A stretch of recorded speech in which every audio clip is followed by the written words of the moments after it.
मी वैशाली पाटील. मला खांद्याचा म्हणजे फ्रोजन शोल्डरचा त्रास खूप होत होता. जवळजवळ 10 महिने मला माझ्या ह्या हाताचा खूप त्रास होत होता.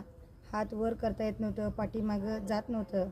आणि मी 2 वेळा मिरजला माझं ट्रीटमेंट घेतलं, कराडला जाऊन आले, तरीसुद्धा मला काही फरक जाणवला नाही. त्यामुळं मला जेव्हा हे सेंटर वेलनेस सेंटर हे नाव मला माहीत झालं, तिथं मसाज थेरपी आयुर्वेदिक हे कळल्यानंतर मी लगेच मोरे सरांना आणि दुधाळ सरांशी संपर्क साधून म्हणजे मला नेमकं काय आहे ते बघायचं होतं. आणि त्या पद्धतीनं मी मॅडमशी बोलून, गायत्री मॅडमशी बोलून त्यांनी जो मला ट्रीटमेंट दिली, 8 दिवसाचं मला ट्रेनिंग दिलं. त्या ट्रेनिंगमध्ये मला 4 ते 5 थोडंसं काही फार जाणवलं नाही, पण 5व्या दिवसापासून जे मला हाताचा त्रास होत होता, माझा हात पाठीमागं जात